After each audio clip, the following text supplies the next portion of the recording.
Hi guys! What's up? Happy Chinese New Year! Bali, nandito tayo ngayon sa cafeteria ng ating head office. And guess what? Kasama natin ngayon ang dalawa sa pinakamasisipag na leader ng ating company. And syempre, samantalay natin yung chance na may interview silang dalawa. Yan! Kasama natin si Teacher Quincy! Hello! Happy Chinese New Year sa inyong lahat. Happy Chinese New Year, Go Teacher! Hair Choy! Yan! Mukha naka-uniform ka pa, galing ka ng school. Okay, so Monday, ito yung uniform ko kasi nagpa-practice kami ng JS Prom sa school. So, sa 21, Feb 21, magkakaroon kami ng JS Prom. Ang Teacher Quincy, busy-busy ka talaga sa work mo, no? Hindi lang busy Sir Ryan. Sobrang busy! Nakakaloka kasi ngayong buwan, pasahan ng grades, tapos MPS, ang dami nang gagawin, tapos nag-check ng mga papers ng mga bata, tapos nagpa-practice pa kami mula, ay ako, grabe, nagpa-practice tapos gumagawa ng mga paperworks. Kaya hindi ko maipagkasya yung oras ko sa 6 hours na nasa school ako. Pero ang malupit dyan guys, kahit sobrang busy ni Teacher Quincy, alam nyo ba, isa siya sa mga kasama natin dito na talagang hindi matatawaran ng sipag. Teacher Quincy, sa tingin mo bakit ganyan ka kasipag? Kasi alam ko na yung mangyayari sa akin doon sa school eh. Ang sahod ko doon, 29,000, wala pa yung taxes pa. Oo, diba? So, ang net pay ko is, sa teacher 1, 24,000 for 6 hours. So, doon kasi, yun na yung sahod ko. Hindi na ako pwedeng mag-exceed kasi mga teachers, wala namang overtime. Diba? So, yun yung araw-araw kong ginagawa. So, alam ko na yung sasahurin ko, 24,000. Tama yun, no? So, ibig sabihin, kaya ka nagsisipag dito is, kumbaga kahit sobrang passion mo sa trabaho mo, talagang alam mo na hanggang doon lang. Yes. Bakit tanongin ko, madami ka bang gastos? Madami ka bang pinagkakagastos? Actually, Sir Ryan, kahit single ako, madami talaga eh, nakakaloka. Imagine mo eto na lang, 24,000, sabihin na natin, yun yung pinaka-net pay ko. Okay. Tingnan natin, kunwari, mamamasahe ako araw-araw from Caloocan going to Tuazon. So, gagastos ako 150. So, 22 times 150, magkano kaya yun? Teka, computein natin. Para 22 times 150, 3,300. So, ma-minus mo na kagad dyan. Oo, may pagkain pa ako. Siyempre, hindi naman kasya sa akin ang 100 isang araw. Sabihin na lang natin, 200 times 22, 7,700. Hindi na ba ako magsushampoo? Hindi na. Sabihin na lang natin grocery. Plus, ano pa? Sabihin natin 3,000. Yan na ha. Tapos, meron pang tubig, kuryente. Sabihin na lang natin 2,500. O, 13,200. Oh. So, syempre. Galing mo sa mata. Ang lupit Teacher na teacher talaga hindi math major eh, no? English major, pero pag pera pinag-uusapan. Mabilis. Mabilis ang utak. Pero yun talaga, honestly speaking, talagang wala talaga. Kaya ako, talagang gumagawa ako ng ibang paraan to earn pa bukod sa pagiging teacher. Alam mo Sir Ryan, kaysa umangal ako ng umangal, umasa sa gobyerno na taasan yung sahod ko, makibaka sa kalsada na itaas ang sahod, gumawa na lang ako ng paraan. At least dito, hawak ko yung oras ko. At ako ang magdidikta kung magkano yung itataas ng income ko. Tama eh. So, ibig sabihin, Teacher Quincy, kaya ka masipag is dahil realistic ka lang. Realistic ka lang talaga. And ayaw mo pabayaan yung work mo dahil pag kulang ka financially, mentally, hindi ka makakapag-function na maayos sa trabaho mo. Kaya kung gumawa ka ng way para kumita ng dagdag. Oo. Kasi based on my experience, Sir Ryan, wala naman akong sakit. Pero pag wala akong pera, mainit talaga yung ulo ko. So, damay-damay. Damay-damay pati mga estudyante ko. So, di ba, isa sa mga problema natin bilang mga teacher, yung loan natin, ganyan. Ako, honestly speaking, nakaranas ako mag-loan. Pero, ayun nga, paulit-ulit yung nangyayari. Loan, tapos reloan ng reloan. Tapos at the end of the day, nagtatrabaho na lang ako para sa loan ko. Tama eh. Tapos haharap ako sa mga estudyante ko, minsan wala akong motivation. Tama. Kasi alam ko na lalo na pag 15 na, naku. Talaga na, nakakaloka. Alam mo ba, Teacher Quincy, meron akong kakilala. Sabi niya, sir, to be honest, hindi ko na malabas yung full potential ko dahil sa sobrang late na lang ng payslip ko. Totoo kasi yun, Sir Ryan. Paano ka naman mamamotivate kung ang sahod mo na lang sa isang buwan is 5,000? Tama eh. 2,500 every kanto. Maglalakad na ako.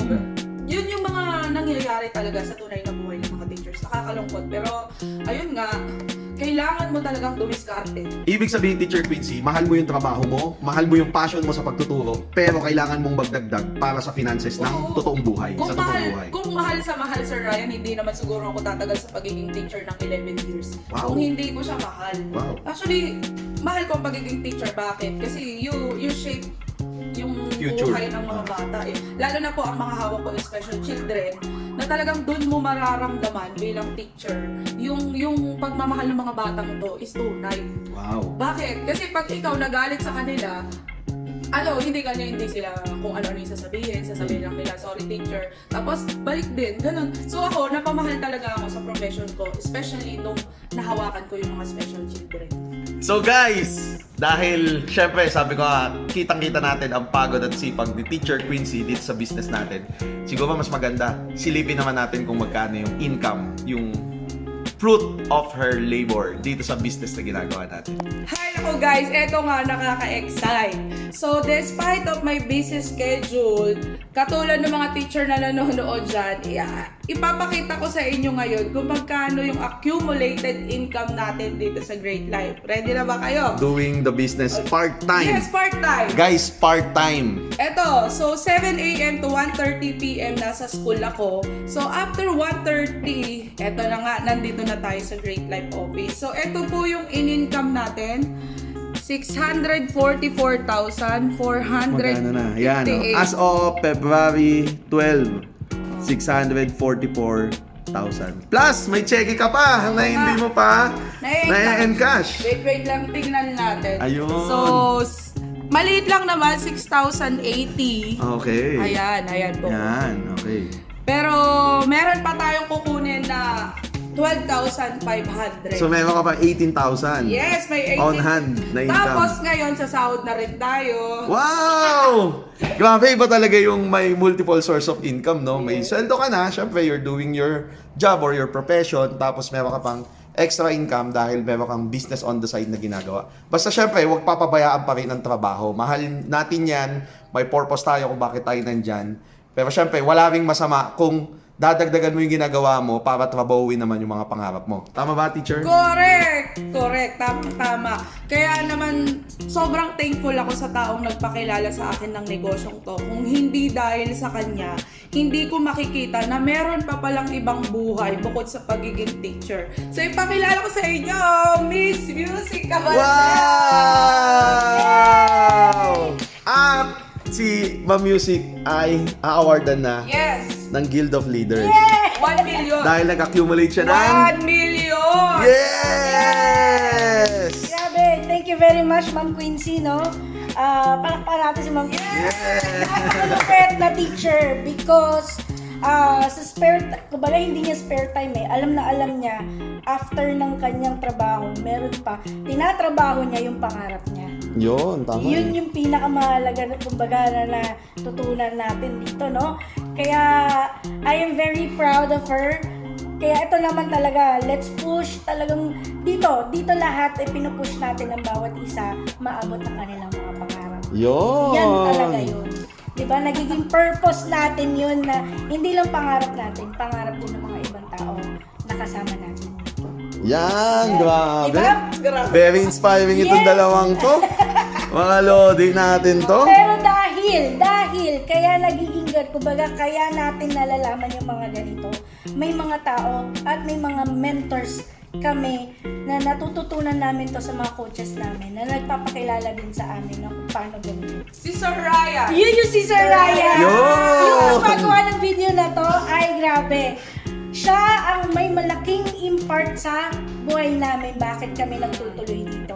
At tinutulungan niya kami. Kaya maraming salamat, Sir Ryan. Yes! Master RM. Master RM, no? I-share ko lang din yung naging experience ko sa kanya. You know what, guys? Dumating ako sa point na minsan, kaya ko ba to? Nagtatanong ako, baka hindi ko kakayanin kasi busy yung schedule ko.